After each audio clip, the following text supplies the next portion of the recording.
Im letzten Video haben wir die Grundlagen von Platons Staatsphilosophie betrachtet. Ein Staat hat laut Platon das Ziel, seinen Bürgern die Eudaimonia, ein glückliches und gutes Leben zu ermöglichen. Damit Menschen gut und glücklich in Gemeinschaft miteinander leben können, muss die Vernunft im Einzelnen und im Staat herrschen. Außerdem braucht es Arbeitsteilung und ein staatliches Erziehungsprogramm. Aber wie kann das konkret umgesetzt werden?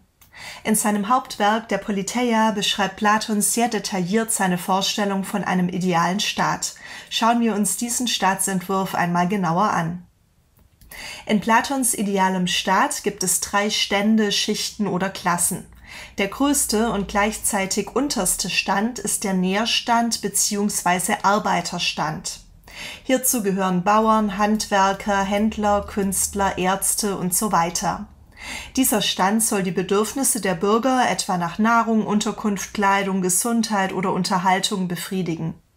Darüber kommt der Wächterstand, welcher den Staat nach innen und außen sichert. Es handelt sich also um unsere heutige Polizei nach innen bzw. unser heutiges Militär nach außen. Der kleinste und oberste Stand ist der Herrscherstand. Die Herrscher, Platon nennt sie auch Philosophenkönige, rekrutieren sich aus den Wächtern. Sie sollen den Staat regieren. Herrscher und Wächter erhalten zunächst die gleiche Erziehung und Ausbildung. Die besten Wächter werden anschließend zu Herrschern ausgebildet und die übrigen Wächter sind ihre Gehilfen. Die Angehörigen der beiden oberen Stände, die Wächter und die Philosophenkönige, müssen sehr hohe charakterliche und intellektuelle Anforderungen erfüllen. Eine strenge Auswahl regelt daher die Zulassung zu diesen Ständen. Die Zugehörigkeit zu einer der 3 Stände kann nicht vererbt werden, man darf aber auch nicht selbst den Stand wechseln. Nur die Herrscher dürfen und können ungeeigneten Nachwuchs der oberen Stände in den 3. versetzen und begabte Kinder aus dem unteren Stand zur Ausbildung für das militärische Wächteramt oder das philosophische Herrscheramt zulassen. Versagen Wächter beispielsweise im Krieg, indem sie schlecht kämpfen oder davonlaufen, werden sie in den Arbeiterstand herabgestuft. Umgekehrt können besonders begabte Mitglieder des Arbeiterstandes in den Stand der Wächter aufsteigen. Den Bürgern soll ihre jeweilige Klassenzugehörigkeit mit einer edlen Lüge erklärt werden. Die Herrscher versichern ihnen, dass sie zwar alle Brüder und Schwestern sind, Gott aber einer jeden Seele bei der Geburt entweder Gold oder Silber oder Eisen bzw. Erz beigemischt habe. Die Seelen, denen Gold beigemischt wurde, gehören zur obersten Schicht, die mit Silber zur Schicht der Krieger und die mit Eisen bzw. Erz zur untersten Schicht. Der 3. Stand, also die Bauern, Handwerker und Händler, darf privaten Besitz haben und auch vermehren, jedoch nicht unbeschränkt. Schließlich liegt es im Interesse der Einheit des Staates, keine allzu großen Vermögensunterschiede entstehen zu lassen. Die beiden oberen Stände, die Krieger und die Herrscher, müssen sich nicht selbst um ihren Lebensunterhalt kümmern, sondern werden vom Arbeiterstand versorgt. Sie müssen allerdings sowohl auf Privatbesitz als auch auf ein Familienleben verzichten. Sie teilen ihren Besitz, ihre Lebensweise, man isst zusammen in Tischgemeinschaften und ihre Fortpflanzungspartner. Dieses gemeinschaftliche Leben ermöglicht es den Kriegern und Philosophenherrschern, ihren Aufgaben besser nachzukommen und stärkt die innere Einheit der Gemeinschaft. Wichtig ist für Platon das Gemeinwohl, nicht das Einzelwohl. Es geht also nicht darum, dass es einer einzelnen Person oder einem einzelnen Stand möglichst gut geht, sondern dem ganzen Staat. Platon sieht strukturelle Parallelen zwischen dem Aufbau des idealen Staates und dem Aufbau der menschlichen Seele. Bei den Herrschern ist der vernünftige Seelenteil besonders ausgeprägt, bei den Wächtern der mutartige Seelenteil und bei den Arbeitern der begehrende Seelenteil. Der begehrende Seelenteil ist zuständig für die Befriedigung der körperlichen Bedürfnisse des Menschen, ebenso wie der Arbeiterstand für die Grundversorgung der Bürger im Staat sorgt. Der vernünftige Seelenteil achtet darauf, was der gesamten Seele förderlich ist und regiert entsprechend, ebenso wie die Herrscher beim Regieren das Wohl des gesamten Staates im Blick haben. Und der mutartige Seelenteil unterstützt bei Konflikten zwischen Vernunft und Begierden den vernünftigen Seelenteil, ebenso wie die Wächter bei Konflikten mit den Arbeitern die Herrscher unterstützen. Und wie in der Seele kann eine harmonische Ordnung und damit Gerechtigkeit im Staat nur dann entstehen, wenn die Angehörigen aller 3 Stände ihre jeweilige Aufgabe bestmöglich erfüllen. Die Herrscher müssen weise sein, die Wächter tapfer und die Angehörigen aller 3 Stände müssen besonnen sein, also ihre jeweilige Rolle und Funktion akzeptieren. Gerechtigkeit herrscht nur dann, wenn jeder Teil, ob im Kosmos, in der Seele oder im Staat, seine eigene und keine andere Funktion erfüllt. Die Rolle der Frauen in Platons idealem Staat resultiert daraus, dass Frauen laut Platon keine andere Natur haben als Männer. Und da beide Geschlechter die gleiche Natur haben, haben auch beide die gleichen Aufgaben. Es gibt für Platon keine spezifisch männlichen oder weiblichen Beschäftigungen. Frauen können also bei entsprechender Begabung und charakterlicher Veranlagung für die Kriegsführung ausgebildet und eingesetzt werden und, wenn sie philosophisch begabt sind, für das Herrschen. Dass Frauen bei Platon auch Funktionen übernehmen können, die bisher für Männer reserviert waren, setzt voraus, dass die Kriegerinnen und Herrscherinnen von der herkömmlichen Bindung an Familie und Haushalt befreit werden müssen. Folge der völligen Gleichberechtigung von Mann und Frau ist für Platon die Abschaffung von Ehe und Familie. Die Frauen-, Männer- und Kindergemeinschaft ersetzt die herkömmliche Kleinfamilie. Frauen und Männer der beiden oberen Schichten nehmen ihre Mahlzeiten, nach Geschlechtern getrennt, gemeinsam ein, um ihre Kinder kümmern sich Ammen. Es gibt weder Ehen noch bekannte Eltern-Kind-Beziehungen.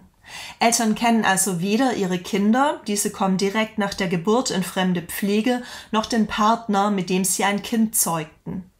Mitglieder derselben Generation nennt man Brüder und Schwestern, die ältere Generation Eltern, die jüngere Kinder. Es gibt strenge Regeln für das sexuelle Verhalten der zeugungsfähigen Generation.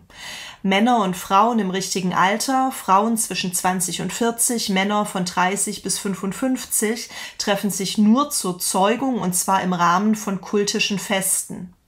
Wie beim Mythos von den 3 Metallen in den Seelen der Bürger darf auch hier von den Regierenden eine edle Lüge zum Nutzen der Regierten verwendet werden. Die Paare glauben, durch das Los zusammengeführt worden zu sein, in Wirklichkeit arrangieren die Herrschenden jedoch eugenische, also genetisch besonders sinnvolle Paarverbindungen. Auf diese Weise können die besten Männer mit den besten Frauen möglichst oft Sex haben. Platon vergleicht die gezielte Fortpflanzung der jeweils Besten aus beiden Geschlechtern ganz offen mit der Tierzucht. Ziel ist es, den Stand der Wächter genetisch zu optimieren und die Herde so rein wie möglich zu halten.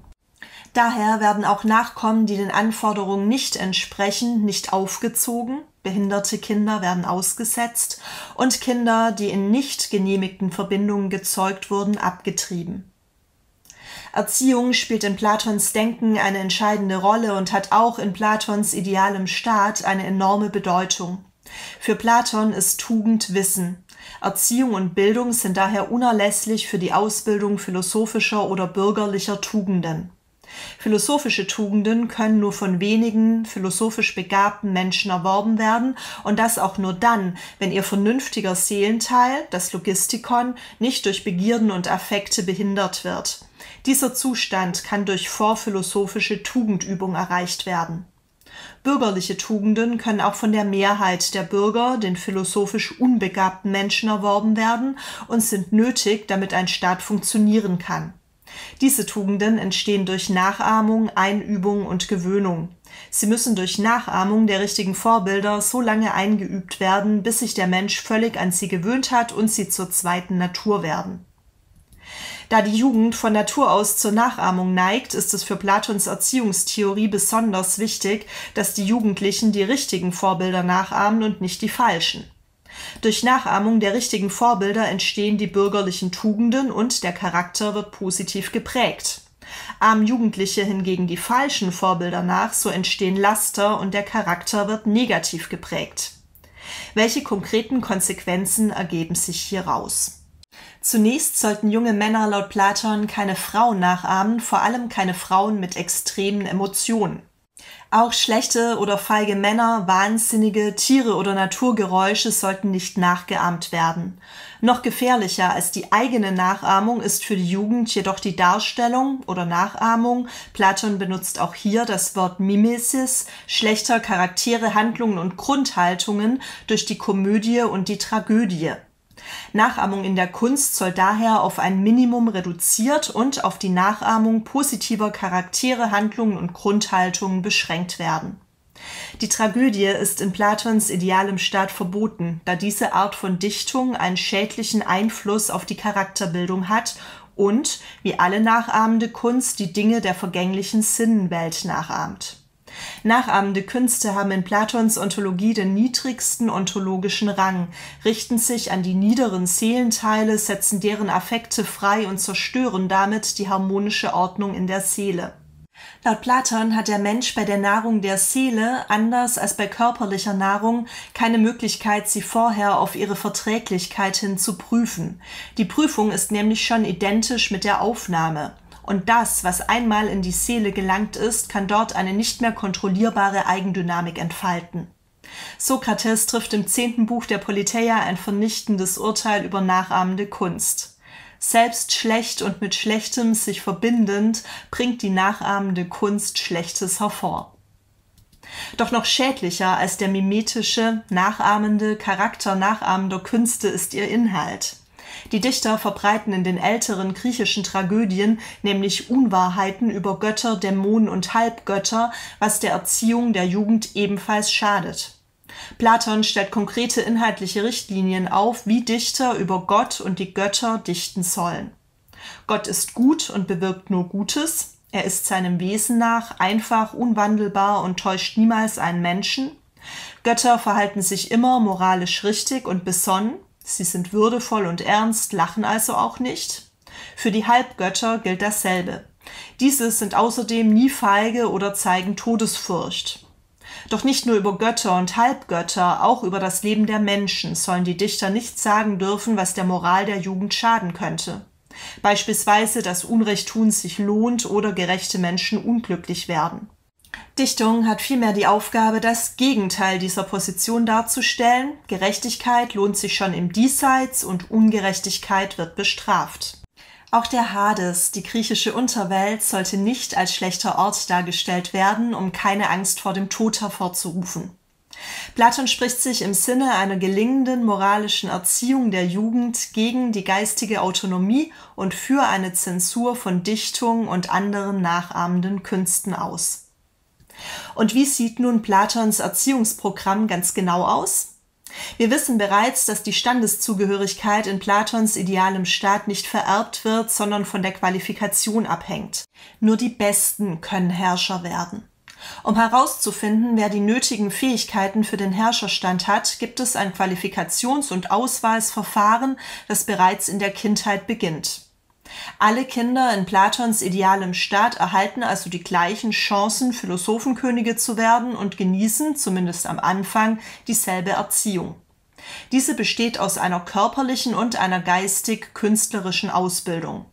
Beide Zweige haben das Ziel, die Seele in eine harmonische Ordnung zu bringen.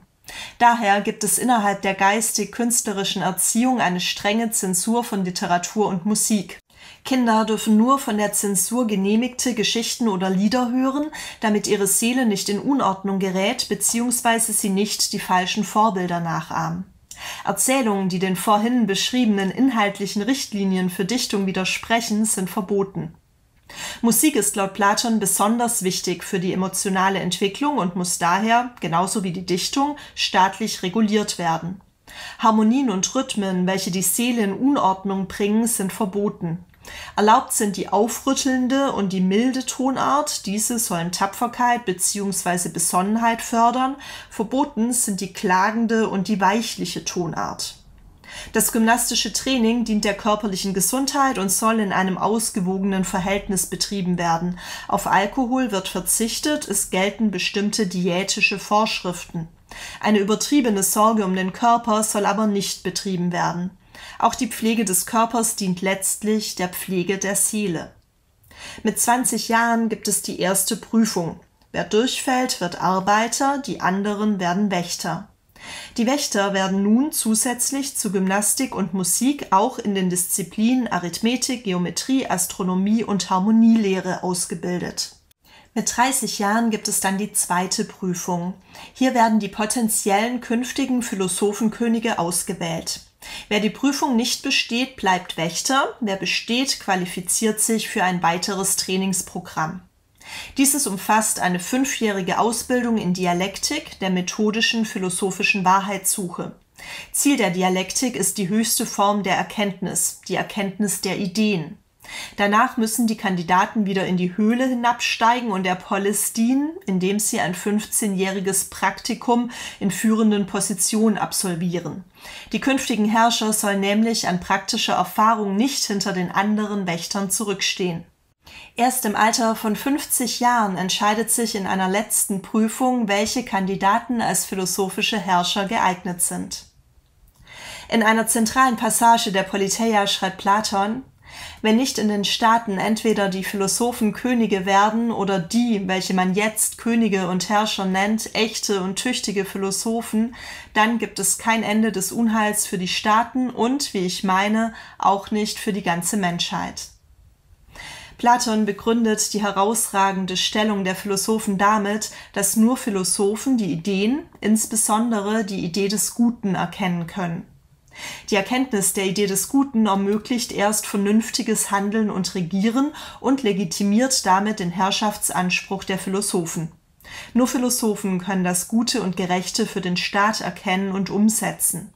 Platon geht davon aus, dass die Philosophen im Unterschied zu den üblichen Politikern gar nicht am Herrschen interessiert sind, sondern ihre Zeit und Energie lieber voll und ganz der Philosophie widmen würden. Die idealen Herrscher in Platons Staat streben nicht nach Macht, sondern nach Wissen. Sie haben jedoch, wie im Höhlengleichnis sehr schön veranschaulicht, die Pflicht, in die Höhle zurückzukehren und den Menschen dort zu einem guten und gelungenen Leben zu verhelfen. Nur sie können das Gute für den Staat erkennen und umsetzen, denn nur sie haben die Idee des Guten geschaut. Für die Philosophenherrscher ist Regieren ein notwendiges Opfer zum Wohle des Staates. Laut Platon gibt es zwei gute und gerechte Staatsformen, die Aristokratie und die Monarchie. In der Aristokratie herrschen die besten, tugendhaftesten eines Standes, die philosophischen Herrscher. In der Monarchie herrscht eine beste Person, ein Philosophenkönig oder eine Philosophenkönigin. Welche dieser beiden Staatsformen verwirklicht wird, hängt allein davon ab, ob mehrere Wächter zum Herrschen geeignet sind oder nur einer. Da in Platons idealem Staat die Zugehörigkeit zum Herrscherstand nicht vererbbar ist, handelt es sich bei seiner besten Staatsform nicht um eine Aristokratie oder Monarchie im heutigen Sinne, sondern um eine Herrschaft der Besten. Daneben gibt es aber 4 schlechte bzw. ungerechte Staatsformen, und zwar die Timokratie, die Oligarchie, die Demokratie und die Tyrannis. In der Timokratie herrschen die Wächter. Diese hören nicht mehr auf die Philosophenherrscher, sondern regieren eigenmächtig. Damit verschwindet der Stand der Philosophenherrscher. Rang und Ehre bedeuten den Wächterherrschern mehr als Wahrheit und Weisheit. Zur Timokratie kommt es laut Platon dadurch, dass die Wächter angefangen haben, sich Besitz anzueignen. Anstatt den Stand der Arbeiter zu beschützen, fangen sie nun an, ihn zu unterdrücken. Es geht den Wächtern in diesem Soldatenstaat aber nicht primär um Anhäufung von Reichtum, sondern um Ruhm und Ehre. In der zweiten schlechten Staatsform der Oligarchie herrschen die Reichen. Nachdem sich die Wächter Besitz angeeignet haben, zählt allmählich im Staat nur noch der Besitz. Der ursprüngliche Wächterstand, der ja auf Ruhm und Ehre ausgerichtet war, verschwindet und wird ersetzt durch einen Stand der Reichen, welcher nur noch an materiellem Besitz interessiert ist. Im Prinzip gibt es also nur noch einen der ursprünglichen Stände, nämlich den Arbeiterstand. Laut Platon ist dieser Staat aber stärker geteilt als je zuvor. Er zerfällt nun in Arme und Reiche. Diese Kluft ist besonders schlimm, denn Einheit ist für Platon das oberste Ziel des Staates. In der Demokratie herrschen alle bzw. die Armen. Es handelt sich um eine Herrschaft der Masse oder des Pöbels. Zu dieser Staatsform kommt es, weil durch das unkontrollierte Besitzstreben der Reichen immer mehr Menschen unverschuldet in Armut geraten. Es kommt zu einem Umsturz der Armen und die Reichen werden vertrieben oder hingerichtet. Ämter werden in der Regel nicht nach Qualifikation der Bewerber, sondern durch Losentscheid vergeben. Die Bürger genießen zahlreiche Freiheiten, auch der Kriegsdienst und die Übernahme eines Amtes ist freiwillig. Innerhalb der Demokratie bilden sich 3 Gruppen: die Thronen, die Reichen und das einfache Volk. Die Thronen sind mehr oder weniger aggressive parasitäre Existenzen. Sie dominieren fast das gesamte politische Geschäft. Sie beuten die Reichen aus, verteilen deren Besitz an das Volk, behalten aber das meiste für sich. Dem ärmeren Volk machen sie alle möglichen Versprechungen, um es für sich zu gewinnen. Zur Tyrannis, also der Gewaltherrschaft eines Einzelnen, kommt es schließlich durch das Übermaß an Freiheit und Anarchie in der Demokratie. Gesetze werden missachtet, Strafen kaum noch vollstreckt. Die wenigen verbliebenen Reichen wehren sich gegen die Ausbeutung durch die Thronen. Im Kampf gegen diese Reichen bestimmt das Volk dann einen von den Thronen zu seinem Anführer. Dieser Tyrann beendet das Chaos, indem er das gesamte Volk gewaltsam unterdrückt. Er wird zwangsläufig zum Verbrecher, da er überall echte oder eingebildete Feinde sieht und stets Angst hat, ermordet zu werden. So entsteht aus der höchsten Freiheit die größte und härteste Knechtschaft. Der Tyrann ist laut Platon der ungerechteste und gleichzeitig unglücklichste Mensch, ebenso wie die Tyrannis die ungerechteste und gleichzeitig unglücklichste Staatsform ist. Wie wir bereits am Anfang des Videos gesehen haben, sieht Platon strukturelle Parallelen zwischen Seele und Staat.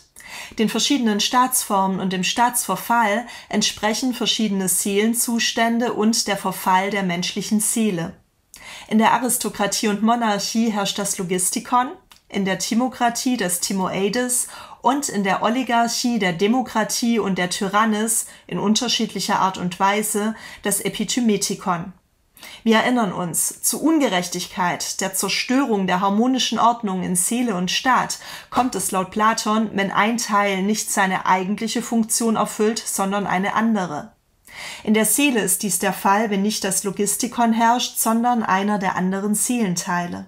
Im Staat, wenn nicht die Philosophen herrschen, sondern ein oder mehrere Angehörige der anderen Stände. Und was kommt nach der Tyrannis?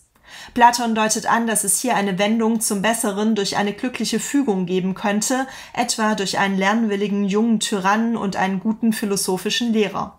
Eventuell wollte Platon eine solche Wendung bei seinen 3 Besuchen in Syrakus erreichen. Was hältst du persönlich von Platons idealem Staat?